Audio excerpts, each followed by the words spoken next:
Guys, kebayang gak sih jika kita ujug-ujug mendapatkan warisan berupa rumah mewah dan super luas? Mungkin bukan cuma sujud syukur, bahkan bisa lanjut salto saking senengnya. Tapi bagaimana jika rumah tersebut merupakan sarang dari makhluk aneh penghuni kegelapan bawah tanah? Yakin masih mau nerima? Sebuah film bertemakan horror thriller yang memperlihatkan perjuangan sebuah keluarga saat diserang kawanan makhluk yang menyukai daging manusia. Film dengan latar di tahun 70-an ini berjudul The Tank tahun 2023. Berawal dari mendapat warisan yang tidak disangka-sangka, sebuah keluarga akhirnya menempati rumah di daerah yang sangat terpencil. Namun mereka tidak tahu, rumah jadul tersebut memiliki tangki penyimpanan air yang merupakan sarang makhluk yang akan menjadi mimpi buruk bagi umat manusia. Semengerikan itukah? Makanya, tonton sampai habis, subrek dan kasih tahu teman-teman kalian. Cerita berawal dari suatu malam di sebuah rumah terpencil pada tahun 1946. Di mana pada saat itu seorang bocil dan ibunya sedang bobo cantik ketika hujan badai sedang berlangsung. Sementara si ayah khawatir hujan yang tak kunjung berhenti membuat tangki penyimpanan airnya meluber.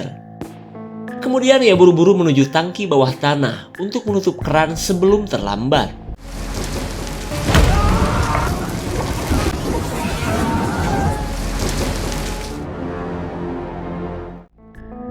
Lanjut kita berada di masa sekarang, atau 30 tahun lebih setelah insiden yang menimpa pria tadi. Di mana kali ini kita berada di toko binatang peliharaan milik sebuah keluarga kecil yang bahagia. Dan inilah Bunda Jules, si ahli perbinatangan yang terus direcokin anaknya, padahal ia sedang menjadi SPG binatang peliharaan. Ia dan suaminya yang bernama Ben, akhir-akhir ini memang sedang sulit membagi waktu antara ngurus binatang dan ngurus anak. Kemudian Jules meminta Ben agar menyewa babysitter saja daripada anak mereka tidak ada yang ngurus. Tapi jangankan untuk nyewa babysitter, duit untuk pakan dagangan mereka saja Ben sedang bingung. Ketika Jules nyebokin anaknya, para pengunjung yang cuma minta spill dagangannya doang akhirnya pergi. Lalu datanglah Pak Pengacara yang merupakan teman dari seorang notaris yang pernah ngurusi wasiat almarhum ibunya Ben. Jadi, ibunya Ben itu sempat nyewa notaris. Nah, si Mamang ini adalah temannya. Lalu pria ini memberi kabar bahwa ia menemukan akta tanah dari berkas temannya yang kemarin meninggal itu. Di mana Ben mendapat warisan berupa rumah dengan tanah yang luas di pantai Oregon. Ben jelas tak menyangka jika ibunya memiliki rumah di daerah terpencil. Terlebih ibunya yang baru 2 bulan meninggal itu tidak pernah bercerita akan kepemilikan rumah tersebut. Lalu si pengacara berkata jika rumah itu dulunya dibeli almarhum ayahnya Ben dari penduduk lokal. Meskipun masih sulit untuk percaya, Ben akhirnya menerima kunci dari warisan orang tuanya. Saat sebelum pergi, si pengacara kepo dengan penyebab kematian ayahnya Ben. Lalu Ben menceritakan bahwa yang ia tahu dari ibunya, ayah dan kakaknya itu tewas akibat kecelakaan mobil sewaktu ia belum lahir. Kemudian si pengacara menyangkalnya karena menurut berita, ayah dan kakaknya Ben tewas akibat tenggelam di pantai Oregon.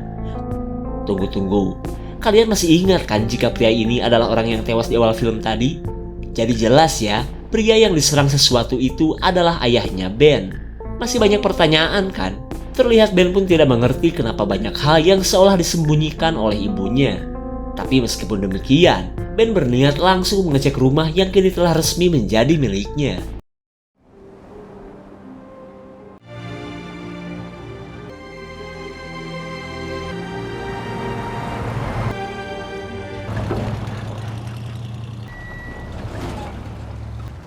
Are we there yet?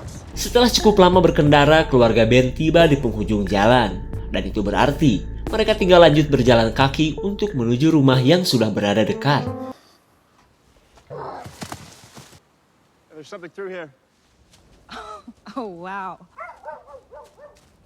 Dikira rumah mewah dan besar, mereka baru tahu jika rumahnya kecil dan sudah berselimut semak belukar. Ya, tapi mereka tetap senang karena kawasan di sekitar pantai ini adalah milik mereka.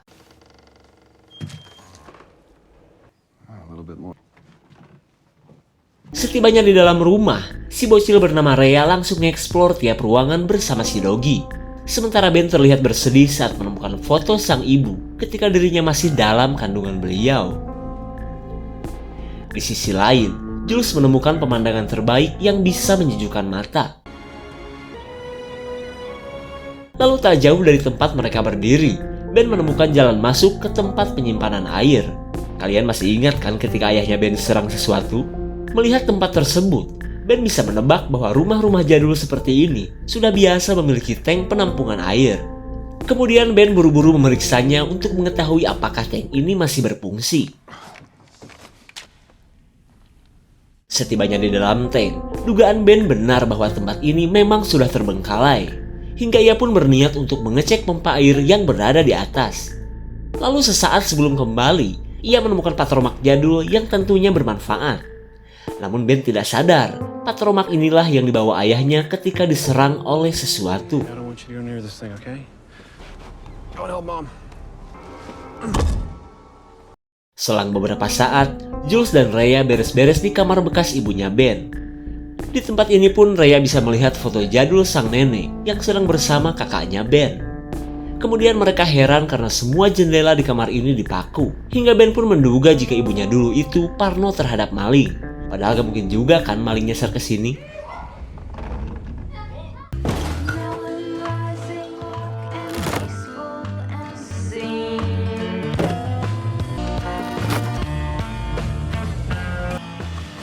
Ketika tengah asik beres-beres, Jules menemukan beberapa berkas tentang penyebab kematian si ayah dan kakaknya Ben.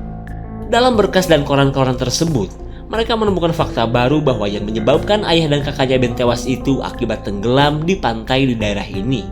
Ben pun jelas bingung mana yang benar, apakah kecelakaan seperti yang pernah dikatakan ibunya atau tenggelam dan tidak pernah ditemukan mayatnya.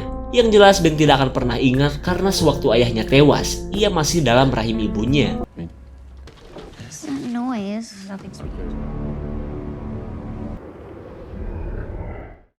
Ketika tengah malam, Jules menunjukkan buku harian ibunya Ben yang ia temukan sewaktu beres-beres. Dalam buku tersebut, ibunya Ben bercerita awal mula keberadaannya di rumah ini.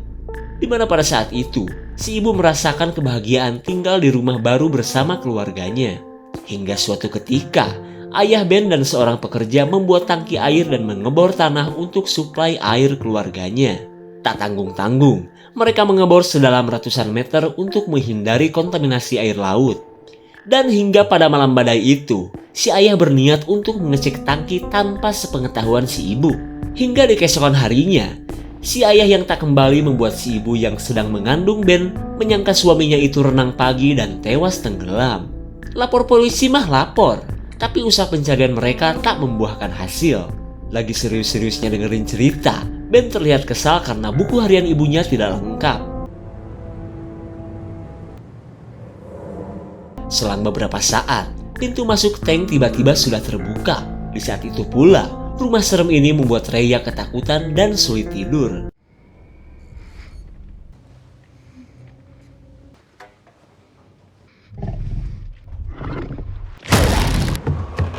Sweetie, something's trying to get.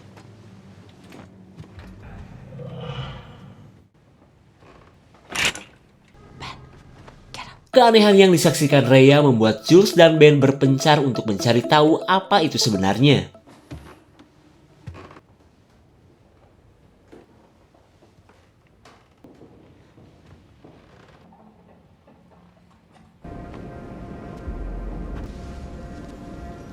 Melihat pintu tangki terbuka, Ben merasa jika ia lupa menutupnya kemarin. Padahal kalian masih ingat kan, Ben itu jelas-jelas telah menutupnya. Di sisi lain, Jules yang ketakutan memberanikan diri untuk mengecek keadaan sekitar. Padahal ia tidak sadar, sesuatu sedang bergerak dan mengintainya dari balik semak-semak.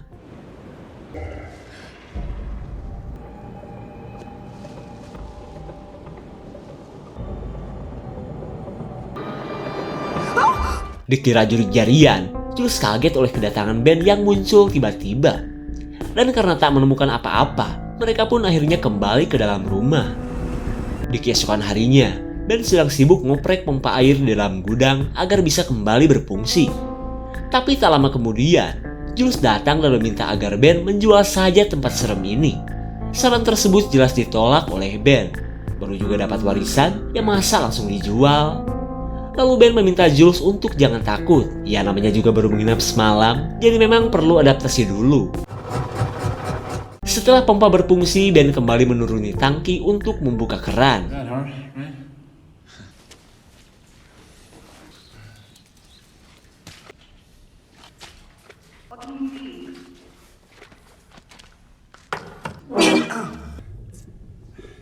Akibat terlalu bersemangat, tangan Ben terluka sampai darahnya menetes ke dalam air. Wah, gawat nih. Lalu ketika pekerjaannya sudah beres, Ben penasaran dengan sebuah terowongan yang entah tembus kemana. Namun karena sulit untuk masuk lebih dalam, Ben memilih untuk kembali ke permukaan saja. Lalu tiba-tiba ia menemukan sesuatu yang aneh berupa makhluk kecil yang berlendir. Oh, great. Singkat cerita, Ben menceritakan keberadaan terowongan dan jasad makhluk kecil yang telah ia bawa. Ia pun tidak tahu apakah makhluk ini memang kecil atau masih bayi. Solid. Swear it's not. What's happened to me? Dari ciri-ciri yang terlihat, Jules merasa spesies yang tidak diketahui ini adalah jenis amfibi dan merupakan penghuni bawah tanah. Itu terlihat karena makhluk imut ini tidak memiliki mata seperti kebanyakan binatang lain. The shirt. I'll buy you a new one when I'm famous.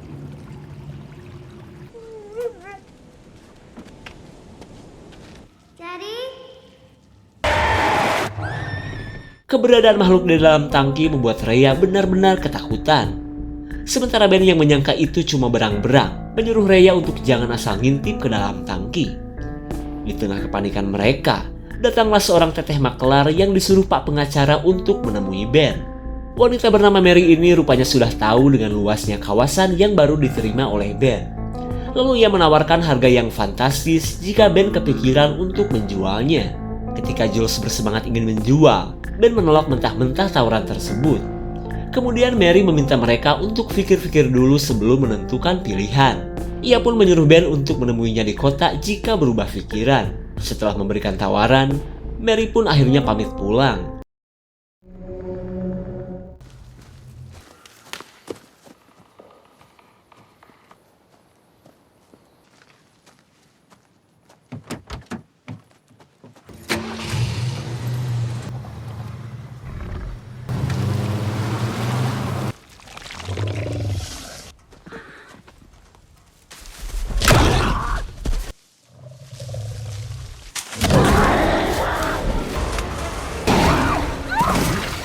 Malang sekali, Mary yang akan pulang malah menjadi santapan makhluk bawah tanah. Di sisi lain, Jules yang sedang tertidur terbangunkan oleh suara aneh di dalam rumah.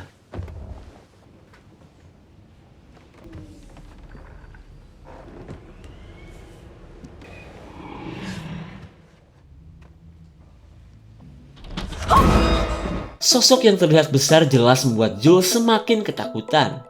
Namun ketika Ben berusaha mencari tahu, ia tidak menemukan apa-apa. Hingga ia pun menduga bahwa penampakan tadi cuma seekor rubah yang kepo saja kepada mereka. Tapi ketika melihat Jules yang terus ketakutan, Ben akhirnya berniat untuk menjual rumah ini kepada Mary saja. Di keesokan harinya, air yang mampet membuat Ben kembali mengecek tangki. Karena bisa saja lubang keluarnya air tersumbat oleh sesuatu.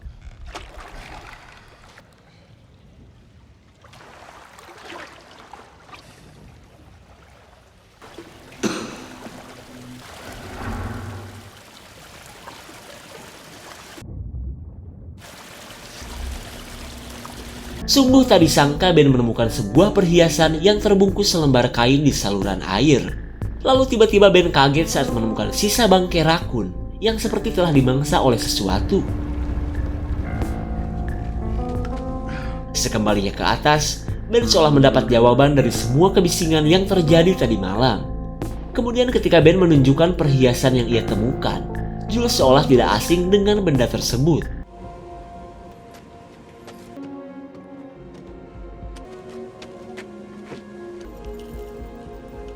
Dugaan Jules benar bahwa kalung ini adalah milik kakaknya Ben yang telah meninggal ketika masih bocah. Terlihat mereka pun bingung, apa mungkin kakaknya Ben tenggelam di dalam tangki? Dari barang bukti tersebut, Ben berniat untuk segera menghubungi polisi.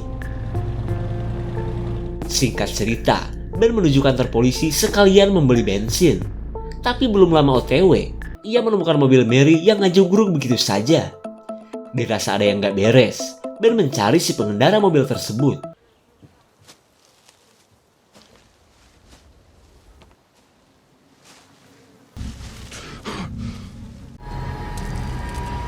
Ben benar-benar shock saat menemukan tubuh Mary seperti sisa dimakan sesuatu. Dalam keadaan yang ketakutan, ia menghubungi polisi lewat radio. Lalu kita kembali kepada Jules yang sedang keheranan karena pintu tangki lagi-lagi sudah terbuka. Lalu ketika akan ia cek, Jules tidak mengerti kenapa ada ceceran air di dalam rumah.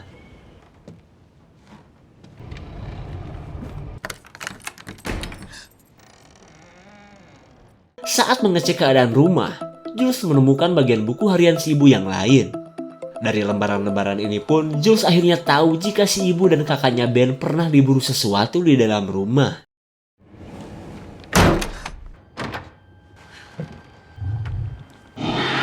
Melihat bayangan yang cukup besar, Jules khawatir akan keselamatan Rhea yang berada di lantai 2. Di saat itu pula, Ben memilih kembali ke rumah karena khawatir akan keselamatan keluarganya.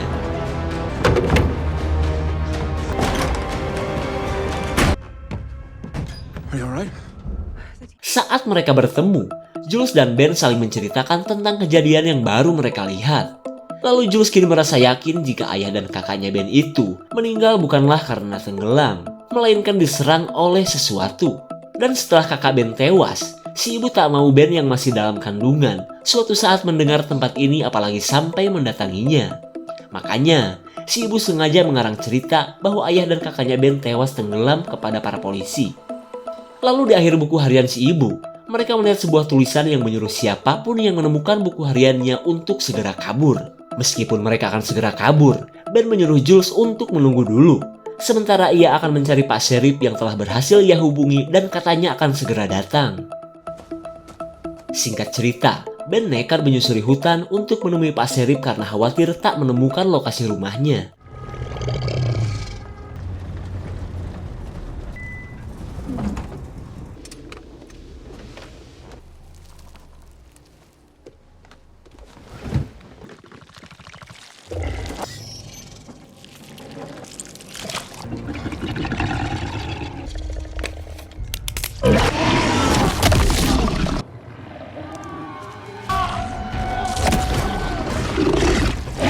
Untuk pertama kalinya kita melihat makhluk kegelapan bawah tanah yang tertarik dengan daging pahit Pak Sheriff.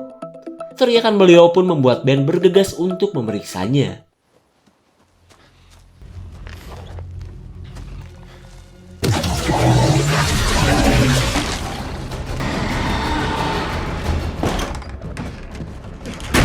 Setelah menyaksikan kejadian yang mengerikan, kini Ben benar-benar percaya akan keberadaan makhluk yang tidak memiliki mata itu.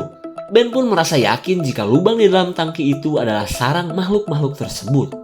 Kemudian Ben berniat untuk meledakkan tangki menggunakan peralatan yang berada di gudang. Karena bagaimanapun juga, makhluk-makhluk pemakan daging itu harus ia kubur untuk selamanya. Meskipun Jules melarang, tapi itulah satu-satunya cara perlawanan mereka. Singkat cerita, Ben menuju gudang untuk meracik bahan kimia yang pernah ia temukan.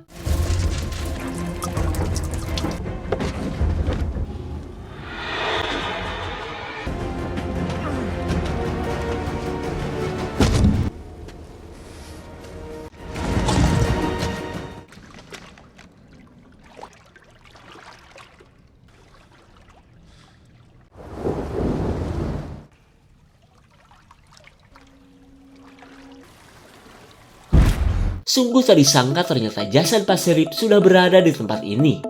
Dan sebelum meletakkan bom ember di dalam lubang, Ben berniat untuk menghentikan kebisingan yang telah memancing makhluk-makhluk itu keluar.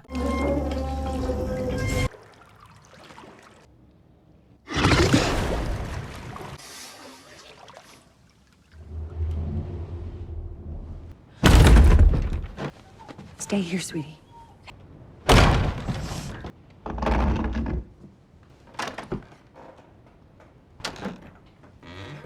Archie.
Setelah berhasil melakukan perlawanan, Jules akhirnya tahu bahwa makhluk bawah tanah itu takut akan cahaya.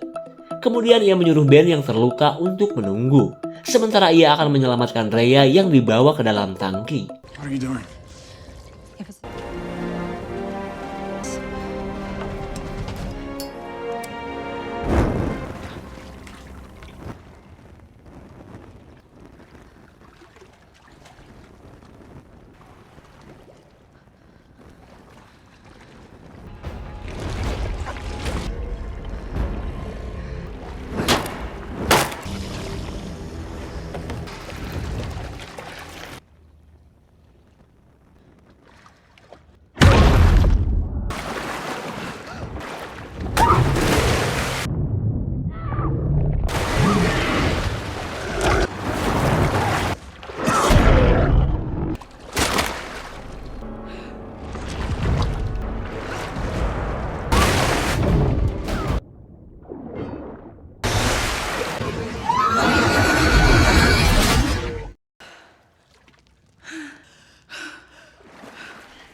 Saat Jules berhasil menemukan anaknya, ia menyuruh Rhea untuk keluar dari lubang, karena ia akan melakukan perlawanan dulu terhadap makhluk-makhluk yang mulai berdatangan.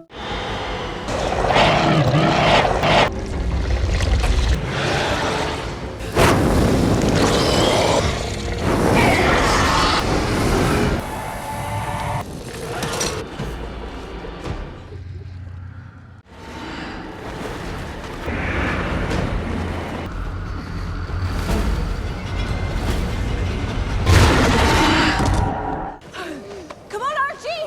Get in the car. Hey, sweetie. Still and quiet. Can you do that for me? Dengan membawa pistol Pak Sheriff, Jules bergegas menjemput suaminya. Get you to the car. Where's the keys? One.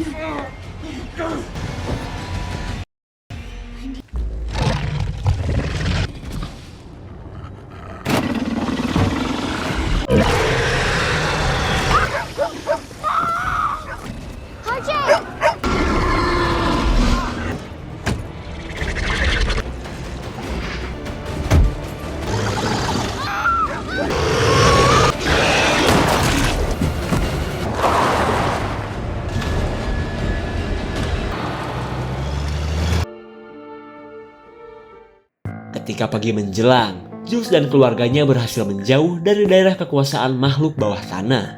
Meskipun Ben terluka, tapi Jules merasa lega karena suaminya masih hidup. Beberapa tahun berlalu, Ben telah menjual warisan ibunya kepada seorang pengembang. Terlihat para pekerja pun sedang merencanakan pembersihan di area yang berbahaya ini. Apakah makhluk aneh itu akan habis? Dari awal kita bisa simpulkan jika semua mimpi buruk ini akibat pengobaran sumur yang terlalu dalam. Hingga makhluk-makhluk bawah tanah pun akhirnya terpancing keluar dan menewaskan ayah dan kakaknya Ben. Sementara sang ibu yang tengah mengandung berhasil kabur dan menutupi semua kengerian di tempat barunya itu. Karena seperti yang kita tahu, beliau tidak mau jika suatu saat Ben kembali ke daerah kekuasaan makhluk bawah tanah. Tapi gara-gara teman pengacara ibunya, Ben akhirnya tahu dan mendatangi juga tempat itu. Namun setelah melewati banyak kengerian, keluarga Ben berhasil selamat dan menjual warisannya kepada orang yang mampu menghadapi makhluk-makhluk itu. Jika ada tambahan, komen guys ya. Segitu saja untuk clip dan review kali ini. Tonton video di clipper lainnya ya. Terima kasih dan sampai jumpa.